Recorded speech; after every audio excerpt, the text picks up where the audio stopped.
நீங்கள் கேட்டுக்கொண்டிருப்பது மர்ம தேசம். மர்மமான சம்பவம் உங்க வாழ்க்கையில நடந்திருக்காங்க. ஏன் இப்படிலாம் நடந்தது, எதனால, ஏன் எனக்கு இது மாதிரி நடந்தது அப்படின்னு பல கேள்விகள், பல குழப்பங்கள். இந்த மறக்க முடியாத சம்பவம் இன்னும் வரைக்கும் உங்களை பயன்படுத்திக்கிட்டே இருக்கா? மர்ம தேசம் நிகழ்ச்சியில உங்களுடைய அனுபவத்தை பகிர்ந்துக்கணும்னு நினைச்சீங்கன்னா வாட்ஸ்அப் பண்ணுங்க. 0164913333. உங்க பெயர் #MD அப்படின்னு டைப் பண்ண மறந்துடாதீங்க.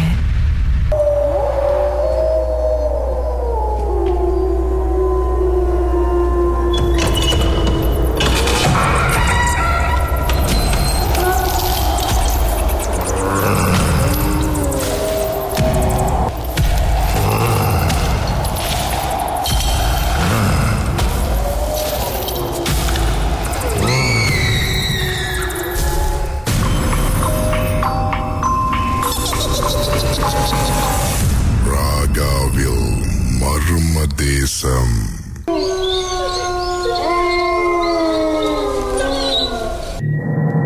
வேலை முடிஞ்சு ஒரு இடத்துக்கு போகணும். அந்த இடத்தின் பேரு வந்து புலாக்கேரி. கேள்விப்பட்டிருக்குன்னு நினைக்கிறேன். அந்த புலாக்கேரியில வந்து ஒரு 14 டிவிஷன் இருக்கு. செம்மன் ரோடு. அப்ப ஒரு வாரத்துல ஒரு 2 தடவை அங்க போவேன். எங்க அத்தை வீட்டு இருக்காங்க. எப்போதும் தனியா தான் போவேன் வேலை முடிச்சு. அன்னைக்கு போறப்ப வந்து ஒருத்தர் வந்து வயசானவரு, சிலிப்பா போட்டிருந்தாரு, ஷார்ட் பேண்ட் போட்டிருந்தாரு. என்ன உள்ளுக்கு ஏத்திட்டு போயிருங்கன்னு சொன்னாரு பாருங்களேன். நானும் அவர் ஏத்திட்டேன். ஏத்திட்டு எங்கன்னு கேட்டேன். நீங்க போங்க, ஏன் நான் சொல்றேன்னு சொன்னாரு. சின்ன பிள்ளைங்க பார்த்தா பயப்படும். அந்த மாதிரி ஒரு முகத்தோற்றம் இருந்துச்சு அவர்கிட்ட. ஓகே, அப்ப 7 மணிக்கு மேல ஆச்சு பாருங்களேன். ஏன்னா நான் போற பாதை வந்து காட்டு பகுதி. பொதுவாவே நார்மலாவே 7 மணிக்கு மேலன்னா இருட்டாயிரும் அந்த காட்டு பகுதியில. இப்ப நானும் போயிட்டு இருக்கேன். அவரு பேசிக்கிட்டு வந்துகிட்டு இருக்காரு என்கிட்ட. நீங்க எங்க இருக்கீங்க அதெல்லாம் கேட்டுட்டு வந்தா. அப்ப நானும் அவர்கிட்ட கேட்டேன், நீங்க எங்க இருக்கீங்க, அந்த ஒன்றே எங்கன்னு இருக்கீங்க இந்த நேரத்துல அப்படின்னு சொல்லிட்டு இருந்தாரு. வீட்டுல பிரச்சனையா, பையனுங்க வேட்டிட்டானுங்க சொல்லிக்கிட்டு வந்தாரு. எனக்கு அவரு போக போக போக போக்கிட்டே இருக்கிறாரு. அந்த அந்த அந்த காடு பகுதி இருட்டு ஆகிக்கிட்டே இருக்கு பாருங்களேன். அந்த பாதைக்கு இதுக்கு முன்னாடி நான் போனதே இல்லை இது வரைக்கும். ஏன்னா நான் போக வேண்டிய பாதை வேற, இவர் சொன்ன பாதை வேற பாருங்களேன். நீங்க போனது கார்லயா பைக்லயா? பைக். போய்கிட்டே இருக்கிறோம். இன்னும் எங்க ஐயா போனோம் அப்படின்னு கேக்குறேன். இல்ல நீங்க போங்க போங்க நான் சொல்றேன், கிட்டதான் சொல்றாரு. ஏறக்குறைய ஒரு 4 கிலோமீட்டர் தூரத்துக்கு வந்திருப்பேன். எனக்கு ரொம்ப உண்மையில பயந்துட்டேன். ஏன்னா அந்த இடத்துல யாருமே இல்ல, எல்லாமே காட்டு பகுதி. ரோட்ல இருட்டாயிருச்சு. திடீர்னு இங்கதாயா அப்படின்னு சொன்னாரு பாருங்களேன். இப்ப மோட்டரை நிப்பாட்டிட்டு இறங்கிட்டாரு. எனக்கு பாதையும் தெரியல, எப்படி போறேன்னு தெரியல எனக்கு அங்கேருந்து. அப்ப அவரை விட்டுட்டு நான் வர ரைட் சைடு பாக்குறேன். சுடுகாடு கிட்டா. ஐயோ, எனக்கு வந்து உயிரே இல்ல. எனக்கு சத்தியமா சொல்றேன், உடம்பு சிலுக்குது எனக்கு. சரி, அப்பதான் சைட் மிரரை பார்த்தேன் பாருங்களேன். ஆளே காணோம் ஒரு மனுஷன். ஐயோ என்னடா அது, சரியா மாட்டிக்கிட்டோமா, என்ன ஆச்சு எனக்கு அப்படின்ட்டு நிறைய மனசுக்குள்ளே பிரேயர் சொல்லிட்டு அங்கே பின்னாடி திரும்பியே பாக்கல. நானு சைட்ல பார்த்தேன் தெரியுங்களா, அது கூட எனக்கு வேற மாதிரி சிந்தனை எல்லாம் வந்துருச்சு. விட்டா போகுதா சாமின்ட்டு மோட்டர்ல வேகமா வந்துட்டேன். அது எப்படிதான் வெளியே வந்தேன்னு எனக்கு தெரியல. நான் கரெக்டா நான் வர வேண்டிய இடத்துக்கு வந்து சேர்ந்துட்டேன். அதோட ஆனா அவரு யாரு நானும் விசாரிச்சேன். இது வரைக்கும் எனக்கு யாருன்னு தெரியல. அவரு அப்படி ஒரு மனசு இருக்காருன்னு கூட தெரியல. அதுக்கப்புறம் என்ன ஆச்சுன்னா எனக்கு 2 நாள் காய்ச்சல் படுத்து. அந்த நிலைமையில யாரு இருந்தாலும் அப்படியே ஒரு மாதிரி கொலை நடுங்கி இருக்கும். உண்மையிலே பயந்துட்டேன். ராகாவில் மர்ம தேசம். என்ன நடந்தது திரு கணபதி? நானும் என் தங்கச்சி ஒரு நாள் லீவுக்கு வந்துட்டு எங்க சினிமா வீட்டுக்கு போனோம். வீடு வந்து நான் கம்பன்ல இருக்கேன். அப்ப நான் காலேஜ் படிக்கிறப்போ ஒரு 22-23 வயசு தான். அப்ப அங்க போய் தங்கிடுறப்போ ரொம்ப நல்லா இருக்கும், சினிமா பசங்களா இருப்பாங்க. ஆனா என்னதான் இருந்தாலும் அப்பப்ப யாராவது தூங்கிட்டு இருந்தாலோ இல்ல யாராச்சும் இல்லைன்னா கூட சிரிக்கிற மாதிரி கூப்பிடுற மாதிரிலாம் இருக்கும். அப்ப ஹால்ல உட்காந்து நானே என் தங்கச்சி எங்க சினிமா எல்லாம் பேசிட்டு இருக்கோம். எங்க சித்தப்பா குளிச்சுட்டு வந்தாரு. அவர் ரூமுக்கு போய் உடுப்பு மாத்துறதுக்கு போனாரு. நான் வந்துட்டு கரெக்டா வந்து அவரு ரூமுக்கு ஆப்போசிட்ல உள்ள சேர்ல உட்காந்துட்டு இருக்கேன். சோ அங்க யார் நடந்து போனாலும் டீட்டெயில்டா என்னால பார்க்க முடியும். அப்ப நான் பார்க்கும்போது சித்தப்பா வந்து அப்படியே பார்த்துட்டு ரூமுக்குள்ள போனாரு. நான் சின்னமா சொல்றேன், சின்னமா இப்ப வேண்டாம், சித்தப்பா போறாரு அப்படின்னு நினைச்சுக்குவாரு அப்படின்னு. இல்ல உங்க சித்தப்பா அதெல்லாம் கண்டுக்க மாட்டாரா அப்படின்றாங்க. அப்ப பேசிட்டே இருக்கும்போது சித்தப்பா வந்தாரு. ஒரு பெரிய ஷாக் என்னன்னா, அவர் ரூம்ல இருந்து வரல, ஒரு பாத்ரூம்ல இருந்து வந்தாரு. எங்களுக்கு அப்படியே பகீல் ஆயிடுச்சு. நான் சொன்னேன், சின்னமா இப்ப சித்தப்பா பாத்ரூம் வந்து வரேன். ஏன்னா சித்தப்பா வந்துட்டு சர்வ தண்ணி கலக்கு அப்படின்னு சொல்லிட்டு போயிட்டாரு. எங்க சின்னமாவை கூப்பிட்டு ரூம்ல போய் கதவு சாத்திக்கிட்டாரு. அதுக்கு பின்னுக்கு போனவர் கதவு சாத்தல. அப்ப எங்க சின்னமா சொல்றாங்க, உங்க சித்தப்பாக்கு அறிவே இல்ல, பாரு நீங்களா இருக்கீங்க, கதவு சாத்தாம மாட்டாரு அப்படின்னு. அப்ப சித்தப்பா சரி வரட்டும்னு சொல்லி வெயிட் பண்ணிருக்கோம். எல்லாத்துக்கும் ஒரு பயம் வந்துடுச்சு. ஏன்னா நான் ரொம்ப டீட்டெயிலா பார்த்தேன் சித்தப்பாவை. அது வேற உருவம் எதுவுமே இல்ல, சித்தப்பாவை தான் நான் பார்த்தேன். எப்படி சித்தப்பா வந்தான்னு சொல்லிட்டு நான் வந்தோன்னு கேட்டேன், இந்த மாதிரி அப்படின்னு. அப்ப நிஜமாவா அப்படின்னாரு. ஆமா அப்படின்னு. அப்படியே இந்த சிச்சுவேஷன் நான் சொல்லிட்டு இருக்கோம். சொன்னாரு, இல்ல உங்க சின்னமா சொல்லியிருந்தா கூட நான் நம்பி இருக்க மாட்டேன், நீங்க சொல்றீங்க, சரி நான் பாக்குறேன் அப்படின்னு சொல்லிட்டு கொஞ்ச நாள் ஒரு 2-3 நாள் கழிச்சு ஒருத்தரை போய் பார்க்க போனோம். போனவர்கிட்ட இந்த விஷயத்த பத்தி நாங்க சொல்லல. அவர் எடுத்தோடனே சொல்லிட்டாரு, உங்க வீட்டுல உங்க சித்தப்பா உருவத்துல வந்து ஒண்ணு இருக்கு அப்படின்னு சொன்னாரு. சொன்னா கேட்டு எங்களுக்கு ரொம்ப ஷாக்கிங்கா இருந்தது. அண்ட் அவர் சொன்ன இன்னொரு விஷயம் என்னன்னாக்கா, அது நிறைய தடவை எங்க சினிமா பக்கத்துல உட்காந்து பேசிட்டு இருந்ததாவும், ஒரு 2-3 நிமிஷம் அது உருவத்தை மாத்திட்டு வந்து இப்படி பேசி கொடுக்கற மாதிரியும் இருந்திருக்கு. அன்னைக்கு நைட் எல்லாம் முடிச்சு படுத்து பயம்தான். படுத்துட்டு கொஞ்ச நேரம் சென்று பாத்தீங்கன்னா யாரும் ஓங்கி அரைஞ்ச மாதிரி இருக்கு. அப்ப என்னடா இந்த மாதிரி அரைகிற மாதிரி இருக்குன்னு சொல்லி பயந்துட்டு போயிட்டு சினிமா ரூமுக்கு போயிட்டேன். ரொம்ப பயமா இருக்கு அப்படின்னு சித்தப்பா சொன்னாரு, அதெல்லாம் ஒண்ணு இருக்காது. மறுநாளும் இதே மாதிரி. அப்ப கொஞ்ச நாள் போன கேட்டு சித்தப்பா சொன்னாரு, சரி இது சரிப்பட்டு வராதுன்னு சொல்லிட்டு அப்போ அவங்க பூஜை ஆளுங்கெல்லாம் கூட்டிட்டு வந்து அதை நாங்க வந்து அந்த பூஜை செஞ்சு கிளியர் பண்ணிட்டோம். கிளியர் பண்ணிட்ட பிறகு அதுக்கப்புறம் இந்த மாதிரி பிரச்சனைகள் எல்லாம் எதுவுமே இல்ல. சோ இந்த மாதிரி நடந்தது. ஆனா அந்த உருவம் வந்து இன்னமும் என்னால மறக்க முடியாது. அது எங்க சித்தப்பா தான். அது அப்படியே எங்க சித்தப்பா தான். என்ன நடந்தது மிஸ் மலர்? என்னோட ஃபர்ஸ்ட் போஸ்டிங் வந்து சரவால கட்டுச்சு. அப்ப வந்துட்டு நானு என் 4 ஃப்ரெண்ட்ஸ் வந்து ஒரு வீடு வந்து புக் பண்ணிட்டு நாங்க போனோம் அந்த வீட்டுக்கு. ஸோ அன்னைக்கு நைட் வந்து அந்த வீட்டுல வந்து நாங்க ஸ்டே பண்ணிட்டு போது நாங்க எல்லாம் ஒன்னா தான் ஒரே ரூம்ல தான் இருந்தோம் 4 பேரும்.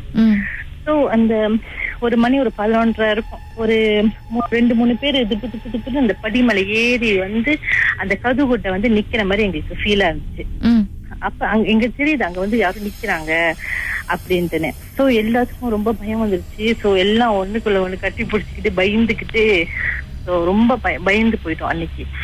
அப்ப கொஞ்ச நாள் ஆக ஆக ஆக பெர்ஃப்யூம், பவுடர், சட்டை இந்த மாதிரி ஒரு சின்ன சின்ன ஜாமா காண போயிட்டே இருந்துச்சு. பட் வந்து எங்களுக்குள்ள சந்தேகம் வரல. ஏன்னா நாங்க எல்லாம் ஒன்னா படிச்சு வந்த ஆளு நாங்க.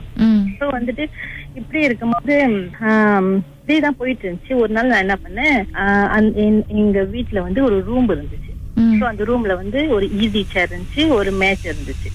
சோ அந்த மேட்ச்ல வந்து நான் என்னோட ஒர்க் எல்லாம் செஞ்சுட்டு பென்சில் பாக்ஸ் எல்லாத்தையும் அடுக்கி வச்சுட்டு அந்த ஈஸி சேர் வந்து ஒரு கார்னர்ல இருந்துச்சு பாருங்க. அந்த கார்னர்ல இருந்து இழுத்து வச்சுதான் நான் செஞ்சுட்டு இருந்தேன். சோ செஞ்சு முடிச்சிட்டோன்னே நான் படுக்க போயிட்டோன்னே ஒரு தொடாபுடான்னு ஒரே சவுண்டு. சோ நான் இன்னும் போய் கதவு திறந்து பார்த்தா என்னோட ஜாமா திங்ஸ் எல்லாம் கீழே அப்படியே வீசி கிடக்குது. அண்ட் தென் அந்த ஈஸி சேர் அந்த கார்னர்ல இருந்து எடுத்தால அது திருப்பி அந்த கார்னர்லயே போய் இருக்குது. எனக்கு ரொம்ப பயம் வந்துருச்சு. பட் வந்து நான் யார்ட்டையும் சொல்லல, ஃப்ரெண்ட்ஸ் கிட்ட யார்ட்டையும் சொல்லல. ஏன்னா வந்து எனக்கு வந்துட்டு சின்ன வயசுல இருந்து எனக்கு தீய சக்தி அந்த மாதிரி இருந்தா எனக்கு வந்து தெரிய ஆரம்பிச்சிடும். என் பேரண்ட்ஸ்க்கு வந்து நான் சொன்னேன் இந்த மாதிரின்ட்டுன்னு.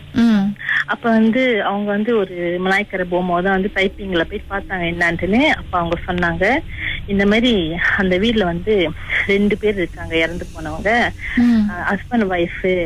அவங்க வந்துட்டு இறந்து போய் அவங்களோட கடைசி சடங்கை வந்து அவங்க பிள்ளைங்க சரியா செய்யாம புதைச்சிட்டனால சோ அவங்களுக்கு மேல போக இடம் தெரியாம அங்கேயே தான் சுத்திட்டு இருக்காங்க அப்படின்னு சொன்னாங்க. அப்ப நாங்க என்ன பண்ணோம், அவங்களோட பிள்ளைங்களை சுத்தி நாங்க சொன்னோம், இந்த மாதிரி நடந்திருக்கு, உங்க அம்மா பாத்து அங்கேயே தான் இருக்கு, போகாம இருக்கு அப்படின்னு சொல்லிட்டு அவங்க ஒரு மாதிரி சின்னவங்க ஒரு மாதிரி முழிக்க ஆரம்பிச்சுட்டாங்க. ஒண்ணுமே சொல்லாம எந்திரிச்சு போயிட்டாங்க வீட்டு விட்டு. மறுநாள் அவங்க என்ன பண்ணாங்க, அவங்களுக்கு தெரிஞ்ச யாரோ சாமியை கூட்டிட்டு வந்து அவங்க அப்புறம் வாசப்படியில எடுத்து வச்சுட்டோன்னே அவர் சொல்லிட்டாரு, என்னமோ கரையில சொன்னாரு, சீன வழியில சொன்னா என்னமோ இருக்கு அப்படின்னு. மறுநாள் விருது எல்லாம் என்ன பண்ணாங்க, அந்த சட்டெல்லாம் சீனவங்களுக்கு எரிப்பாங்களா அந்த மாதிரி எல்லாத்தையும் வந்து எரிச்சாங்க. பின்னால எல்லாத்தையும் எரிச்சிட்டு இருந்தா ஓகே இதுக்கப்புறம் தொல்லை இருக்காது, அவங்க போயிருவாங்க, சாந்தி அடிச்சுட்டாங்க அவங்க அப்படின்னு சொன்னாங்க. பட் வந்துட்டு அந்த மாதிரி செஞ்சாலும் அவங்க வந்து அந்த வீட்டை விட்டு போகல, கீழே அங்கேயேதான் இருக்காங்க. அப்புறம் வந்துட்டு நாங்களும் அங்கேயே இருந்துட்டு கடைசி வரைக்கும் அங்கேயே இருந்துட்டு எல்லாரும் போஸ்டிங்க முடிச்சுட்டு எல்லாம் வந்துட்டோம். அப்படி இருந்தோம். நீங்க அந்த வீட்டுல பல வருஷமா இருந்திருக்கீங்களே. அவங்க இருக்காங்கன்றத காட்டிக்கிட்டாங்க, பட் மத்த வகையில எந்த ஒரு தொல்லையும் அவங்க எங்களுக்கு கொடுக்கல. ராகாவில் மர்ம தேசம். நீங்கள் கேட்டுக்கொண்டிருப்பது மர்ம தேசம். என்ன நடந்தது மிஸ் மரியா? ஓகே, அதாவது வந்து நான் ரெண்ட் வீட்ல இருக்கிற ஒரு சிச்சுவேஷன். ஓகே, நான் வந்து ஹஸ்பண்ட் கூட இன்னொரு ஃப்ரெண்டு கூட வந்து ஒரு வீட்ல வந்து ரெண்ட்டுக்கு எடுத்தோம். அது வந்து நியர்பை அம்பாங்கல இருக்க அந்த ஹவுஸ். ஸோ அந்த வீட்டுக்கு வந்து நாங்க போறப்ப மேமாங்க அந்த வீடு வந்து காஸ்மா தான் இருந்துச்சு, செட் அண்ட் ஃபினிஷர் தான் மட்டும் இருந்துச்சு. அப்புறம் நாங்க ரெண்ட்டுக்கு போய் கொஞ்ச நாள் சென்று அம்மா வந்து கனவுல சொன்னாங்க, லைக் அந்த வீட்டுல வந்து ஏற்கனவே ஒரு ரூம்ல 3வது ரூம்ல வந்து ஒரு கேர்ள் தற்கொலை பண்ணி செத்து போச்சு. சோ நீங்க வந்து அந்த வீட்டை பார்த்தே இருமா அப்படின்னு சொல்லிட்டாங்க. சோ நாங்க வந்து ஓகே சரி ஃபைன் எல்லாமே சொல்லிட்டு பாத்ரூம்ல, அதாவது பாத்ரூம் வந்து 2 பாத்ரூம், ஒரு மாஸ்டர் பாத்ரூம் இருக்கு, அது வந்து ஃப்ரெண்டு பாத்துக்கிறாங்க, நாங்க வந்து செகண்ட் பாத்ரூம் பாத்துப்போம். பாத்ரூம் வந்து குளிச்சுட்டு வந்துட்டு எல்லாமே பண்ணிட்டாக்கா மேமாங் காஞ்சிரும். சோ நைட் 12 மணிக்கு நீங்க போனீங்கன்னாக்கா, அதாவது அந்த பாத்ரூம்ல குளிச்சுட்டு காலடி ஈரத்தோட அந்த 3வது ரூமுக்கு போன காலடி மேமாங் இருக்கும். ஓகே, சோ இது அப்படியே கண்டினியூஸா போயிட்டு இருக்கப்ப ஒரு ராத்திரி வந்து தூங்கிட்டு இருக்கப்ப ஹஸ்பண்ட் வந்து எழுப்பி கூப்பிடுறான், அதாவது எந்திரிங்க ரூம்பு கதவு முன்னுக்கு யாரோ இருக்காங்கன்னு. நான் திரும்புறப்ப அதாவது ஹஸ்பண்ட் மேல அந்த உருவம் முடி நீட்டா அவங்க மேல படுத்திருக்கு.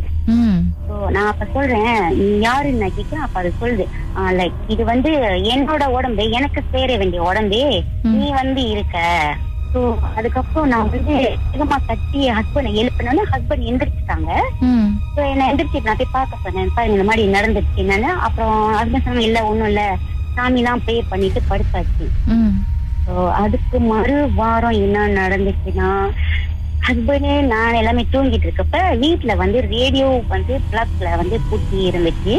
அந்த ரேடியோ வந்து ஆன் பண்ணல, நாங்க வந்து படுத்து தூங்கிட்டு இருக்கப்ப வீட்டுல ஹால்ல ரேடியோ சத்தம் கேட்டுச்சு. நான் வந்து எழுத்து ஹஸ்பண்ட் தரேன், யார் இந்த ராத்திர ரேடியோ திறந்து விட்டா, ஃப்ரெண்டு திறந்து விட்டுருப்பாங்க, போது நீங்க போய் அடைச்சிட்டு வாங்க அப்படின்னு சொன்னாங்க.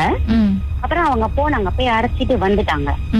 வந்த பிறகு திருப்பி வந்து படுத்து தூங்கிட்டு இருக்கோம், திருப்பியும் ரேடியோ சத்தம் கேக்குது. அதாவது சேனல்ல அந்த மாத்திர சத்தம் கேட்டுக்கிட்டே இருக்கு எங்களுக்கு. ஹஸ்பண்ட் சொன்னாங்க சரி பரவாயில்ல நம்ம பிளாக்க புடிங்கிறோம் சொல்லிட்டு பிளாக்க புடுங்கி சுருட்டி ரேடியோட வச்சுட்டு வந்துட்டாங்க. கொஞ்ச நேரம் கழிச்சு திருப்பி ரேடியோ போட்டி ஆன் ஆகி ரேடியோ பாடிக்கிட்டு இருக்கு. நார்மலா நம்ம இதுல எல்லாம் சாமிலாம் பார்த்தப்ப அவங்க சொல்லிட்டாங்க மேமாங்க அந்த வீட்டுல வந்து இந்த பெண்மணி வந்து தற்கொலை பண்ணி அவங்க மேமாங்க அவங்களோட இது வந்து அங்க இருக்கு எது நாங்கதான் அப்புறம் மூவ் அவுட் பண்ணி வந்துட்டோம் அந்த வீட்ல இருந்து. ஆனா இது வரைக்கும் அத நினைச்சா அப்படியே உடம்புல ரொம்ப சிரிச்சியா. உங்ககிட்ட பேசும்போது அது என்ன குரல், ஆண் குரலா பெண் குரலா? பெண் குரல் தான். ரொம்ப பயங்கரமா ஆங்காரமா இருந்ததா? ஏன்னா அவங்க முடி வந்து ரொம்ப நீட்டா சொல்றதுக்கு ஒரு மாதிரியா இருக்கு.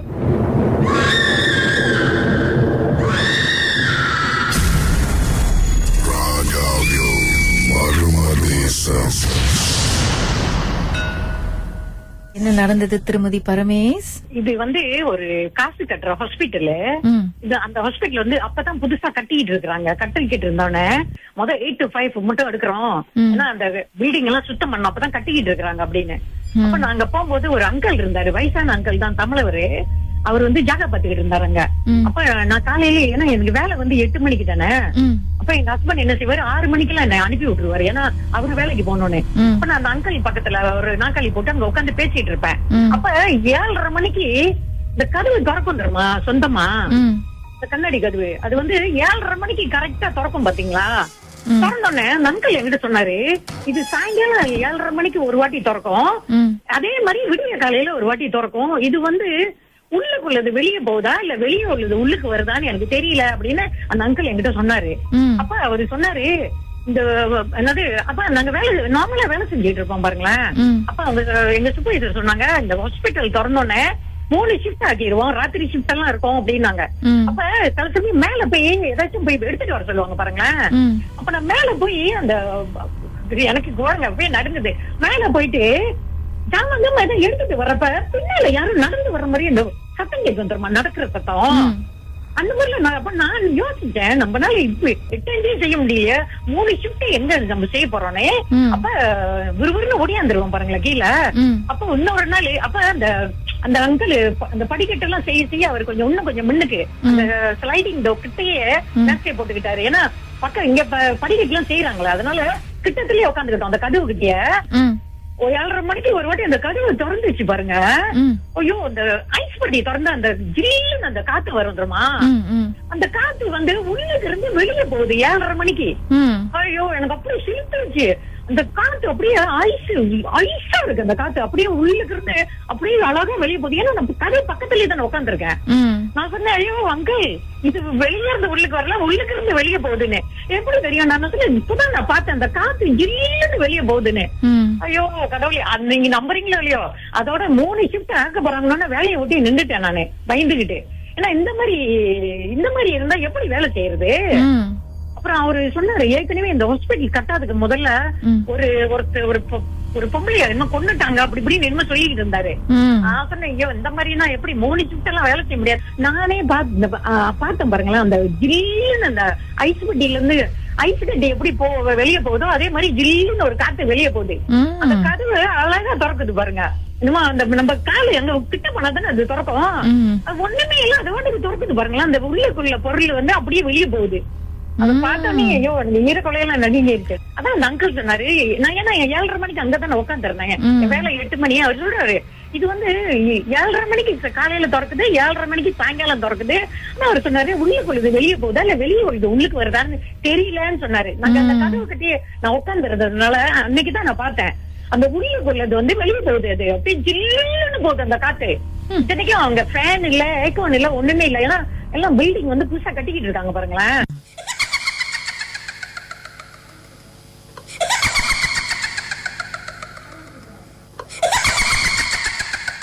நம்ம நேர்கள் கடந்து வந்த பல அனுபவங்களை நீங்களும் கேட்டிருப்பீங்க. இந்த சம்பவங்கள்லாம் உங்க வாழ்க்கையில நடந்திருந்தா இதை நீங்க எப்படி சமாளிச்சிருப்பீங்கன்னு கொஞ்சம் கற்பனை பண்ணி பாருங்க. இது உங்க வாழ்க்கையில நடந்திருந்தா உங்க வாழ்க்கை எப்படி இருந்திருக்கும்?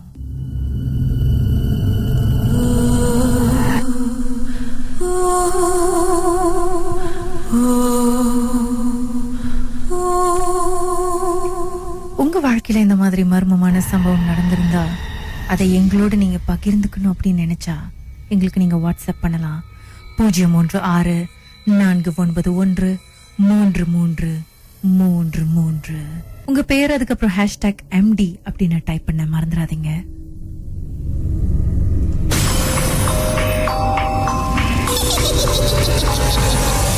ராகாவில் மர்ம தேசம்.